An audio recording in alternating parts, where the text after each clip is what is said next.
Assalamu alaikum wa rahmatullahi wa barakatuh, and welcome back to online classes of Iqra Hufaz by secondary schools and colleges, a project of Iqra education system.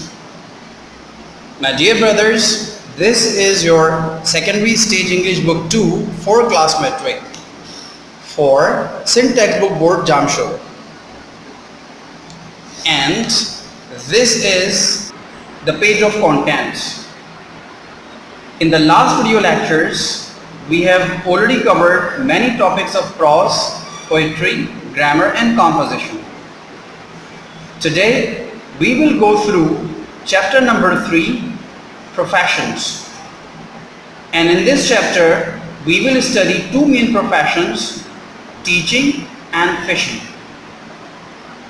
As in the last video lecture, we went through the keywords and their meanings of this chapter, and I explained you all the keywords with their meanings which were new to you or you were unfamiliar with.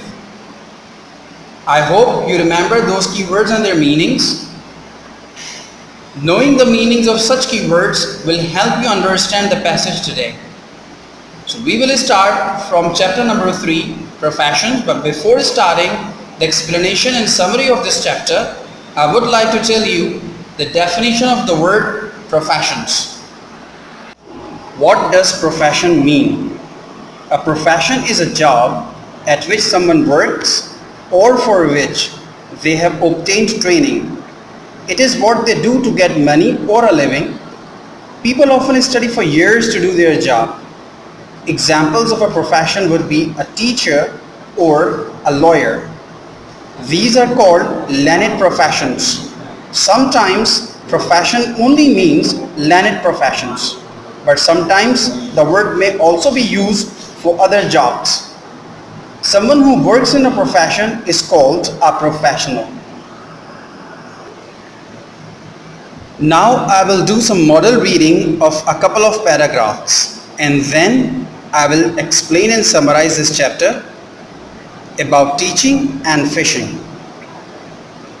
Open page number 7 in your books, my dear students. Yes, and when I'm reading it, you people have to look at your book and you have to keep your finger, listen to me carefully and try to understand the pronunciation and the intonation of every sentence and word. Professions.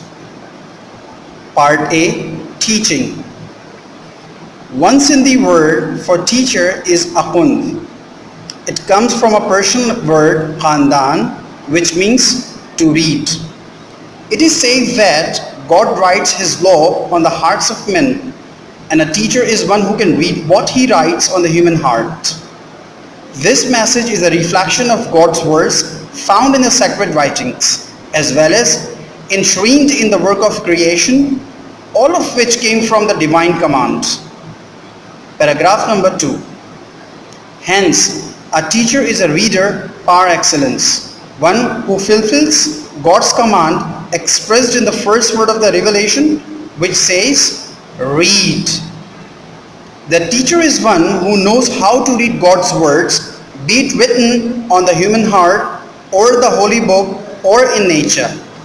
Hence, our own language possesses a word akund, which is the best expression of a teacher's status and dignity.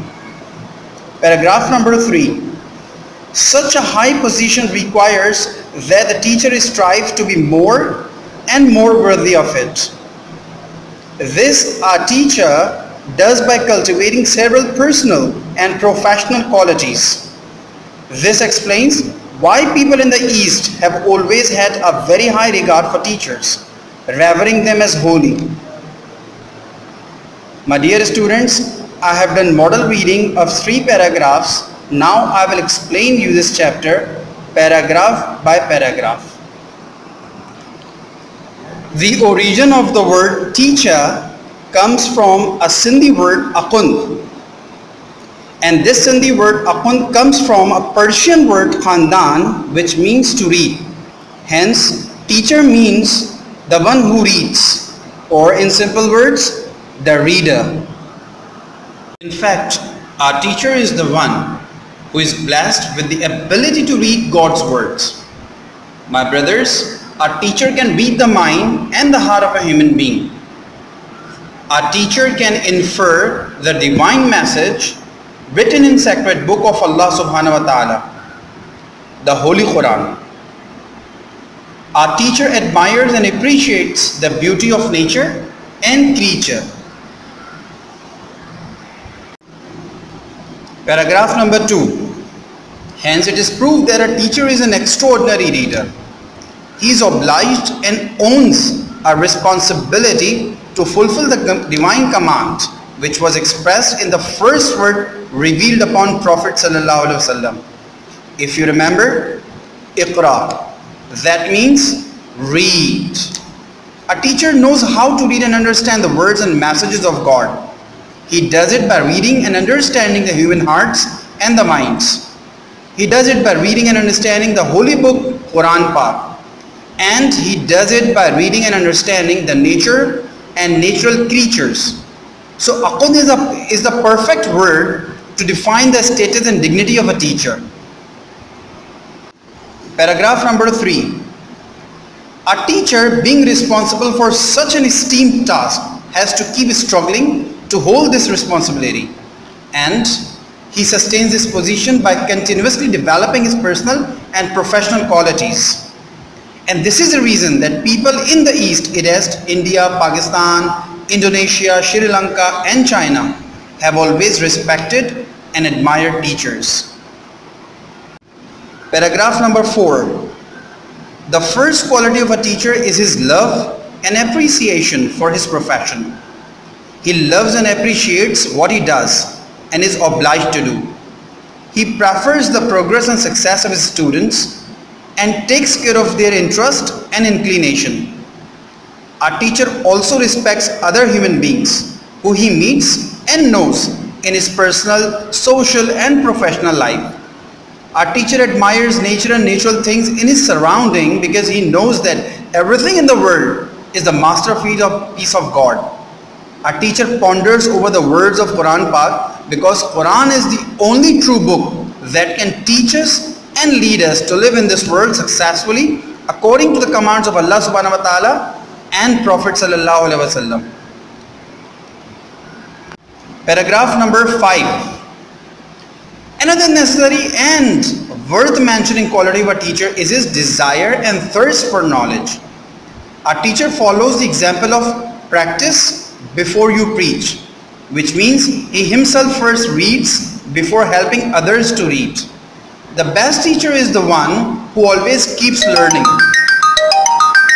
A teacher never feels shy to learn from anyone. He learns even from his youngers, juniors, even less gifted ones. This is why a good teacher gets the benefits of truth, beauty and goodness. Paragraph number 6. Another very important quality of a teacher is that he always practices what he learns. As you know, knowledge without practice is useless and practice without knowledge is dangerous. So a teacher honestly follows the sunnah of Prophet sallallahu alaihi wasallam, who taught and instructed us the commands of Allah subhanahu wa ta'ala from the Holy Quran and demonstrated us through his sunnah. Let's go through the explanation and summary of the second part of this chapter, fishing. Let's start from paragraph number 1. In this paragraph, it is said that this is commonly known that the planet Earth is about 73% water and 27% land. And this 73% water is comprised of rivers, oceans, streams, lakes and ponds and so many other things. In this 73% water, there are many creatures of Allah subhanahu wa ta'ala, such as fishes. These different types of fishes are an important source of our food, especially they are enriched with a lot of protein. Due to this fact, many people all over the world are engaged with a flourishing industry called fishing. Some people do fishing as hobby, while many people do it as occupation. People who do fishing to earn income are called fishermen. These fishermen sometimes work individually in their small boats, and sometimes together on large boats with a special machinery to catch fish from the deep sea. This machinery helps them catch fish as well as store it for a longer time until it is delivered in the market. Paragraph number 2. There are two kinds of fishing: inland or freshwater fishing and sea or marine fishing. Freshwater fish are caught from rivers, streams, canals, lakes and ponds. This is done with the nets of various sizes. Freshwater fishing can also be done without boats. Then they sell it in their city or nearby cities. Pakistani fishermen are engaged in both kinds of fishing: inland or freshwater fishing and marine fishing. Paragraph number 3. Marine fishing is done in the Arabian Sea. Fishermen take boats of various sizes into the sea. They have to face a lot of danger in order to catch the fish. Sometimes the sea is calm and peaceful, but sometimes it is stormy and rough. In short, marine fishermen are always at the mercy of the sea. Paragraph number 4, which is the last paragraph of this chapter. In this paragraph, it is said that Pakistani government is now taking very much interest in fish industry and improving and modernizing it. Poor fishermen are given loans on easy installments to buy bigger and better boats or trawlers to increase their fish catch. Government is also providing good quality nets at low prices. Fish harbors and markets are also being established. Weather stations have been set up to forecast a storm and rough water. Several byproducts can be obtained from the fish. Fishing industry is one of the main sources of revenue and income, but there are a couple of disadvantages of it. For instance, chemical waste and oil thrown in the river and the sea are harmful to marine life. So my dear students, this is the end of this lecture on summary and explanation of chapter number 3, professions. I hope you have fully understood it. Now what you need to do is to go through this chapter. I hope that you have previously done your assignment of making title page and writing down the keywords with their meanings in your registers. We will meet again in the next lecture and we will solve a couple of exercises given as context. Till then, take very good care of yourselves. Assalamu alaikum wa rahmatullahi wa barakatuh.